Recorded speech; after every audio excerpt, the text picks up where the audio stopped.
Mayor Sudharani మాట్లాడుతూ కులమత ప్రాంతాలకు అతీతంగా దేశవ్యాప్తంగా జరుపుకుంటున్న మహత్తర పండుగని కొనియాడారు. ఈ సందర్భంగా ప్రతి ఒక్క భారత పౌరునికి ఆమె శుభాకాంక్షలు తెలిపారు. కాంగ్రెస్ పార్టీ అధికారంలోకి వచ్చిన తర్వాత మహాలక్ష్మి, గృహలక్ష్మి లాంటి స్కీమ్లతో రాష్ట్రం విరజిల్లుతుందని అన్నారు. అయితే ఇందులో కాస్త ఆన్లైన్ ప్రక్రియలో తప్పిదాలు జరిగాయని, వాటిని సరిచేయడంలో కాస్త జప్యం అవుతుందని చెప్పుకొచ్చారు ఆమె. అలాగే పేద, బడుగు, బలహీన వర్గాలకు కాంగ్రెస్ పార్టీ ఎల్లవేళలా అండగా ఉంటుందని, దేశవ్యాప్తంగా కొనసాగుతున్న ఈ 78వ భారత స్వాతంత్ర దినోత్సవ వేడుకలు ఇలాగా జరుపుకోవాలని చెప్పారు. అనంతరం కార్పొరేషన్ పరిధిలో విధులు నిర్వహిస్తున్న ఉత్తమ సిబ్బందికి ప్రశంసా పత్రాలను అందించి అభినందించారు. ఈ కార్యక్రమంలో మేయర్ గుండు సుధారాణితో పాటు కమిషనర్ అశ్విని తానాజీ మరియు స్థానిక కార్పొరేటర్లు, అధికారులు, నగరవాసులు పాల్గొన్నారు.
ఈనాటి ఈ కార్యక్రమాన్ని ఉద్దేశించి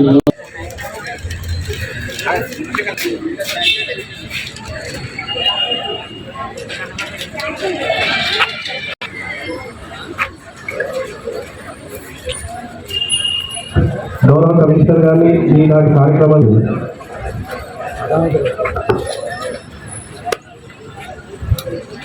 గృహలక్ష్మి, మహాలక్ష్మి పథకాలు అందరి వివరాలు తప్పుగా నమోదైన దరఖాస్తులను డేటాను నగరంలోని 10 సేవా కేంద్రాల ద్వారా ఇప్పటి వరకు 55,000 దరఖాస్తుల దారుల వివరాలను సరిచేయడం జరిగింది. మహాలక్ష్మి పథకంలో భాగంగా నగర పరిధిలో 30,000 మందికి 500 రూపాయలకే గ్యాస్ సిలిండర్లను సబ్సిడీ కింద అందజేసి లబ్ధిదారుల ఖాతాలో నేరుగా జమ చేయడం జరిగింది. గృహజ్యోతి పథకం ద్వారా నగరంలో 200 యూనిట్లలోపు విద్యుత్ వినియోగించుకున్న 25,000 మంది ఉచితంగా 0 బిల్లులు అందించడం జరిగింది. ఇందిరా మహిళా శక్తి మహిళలను ఆర్థికంగా బలోపేతం చేయడమే లక్ష్యంగా రాష్ట్ర ముఖ్యమంత్రి గౌరవ శ్రీ రేవంత్ రెడ్డి గారు ఇందిరా మహిళా శక్తి పథకానికి శ్రీకారం చుట్టారు. మహిళలకు స్వయం ఉపాధి కల్పించడానికి చిన్న తరహా కుటీర పరిశ్రమలను ప్రోత్సహించేందుకు ఈ పథకం కింద పట్టణంలోని సుమారు 8వ స్వాతంత్ర దినోత్సవ శుభాకాంక్షలు తెలియజేసుకుంటున్నా.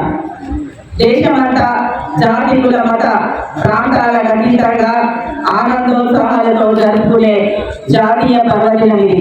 స్వాతంత్ర సాధనలో ఎన్నో కష్ట నష్టాలకు ఓచి తమ సర్వస్వాన్ని త్యాగం చేసి దేశభక్తికి ప్రతీకగా నిలిచిన ఆనాటి నిస్వార్థ త్యాగమూర్తులకు శిరస్సు వచ్చి నివాళులు అర్పిస్తున్నాను. అదేవిధంగా తెలంగాణ రాష్ట్ర సాధన కోసం ప్రాణాలు అర్పించిన అమరవీరులకు జోహార్లు అర్పిస్తున్నాను. నూతనంగా ఏర్పడిన రాష్ట్ర ప్రభుత్వానికి ప్రజాపాలనలో పారదర్శకత ఉట్టిపడేలా సమాజంలోని అన్ని వర్గాలకు సామాజిక న్యాయం, సమాన అవకాశాలు దక్కాలన్నదే ఈ ప్రభుత్వ లక్ష్యం. ప్రజలకు ఇచ్చిన హామీలను నెరవేర్చే కార్యాచరణలో ఉన్నాం. తెలంగాణ అభివృద్ధిలో ప్రపంచంతో పోటీ పడేలా మన ప్రియతమ గౌరవ ముఖ్యమంత్రి శ్రీ రేవంత్ రెడ్డి గారి నాయకత్వంలో ప్రజాప్రభుత్వం పట్టుదలతో కృషి చేస్తున్నది. ఈ సందర్భంగా వరంగల్ మహానగరపాలక పురపాలక సంస్థ ద్వారా అమలు చేస్తున్న అభివృద్ధి సంక్షేమ కార్యక్రమాలను మీ ముందుంచడం నా కర్తవ్యంగా భావిస్తున్నాను. వరంగల్ నగరాన్ని హైదరాబాద్ తో సమానంగా అభివృద్ధి పరచుటకు గౌరవ రాష్ట్ర ముఖ్యమంత్రి శ్రీ రేవంత్ రెడ్డి గారి కృతనిశ్చయంతో ఉన్నారు. గత జూన్ 29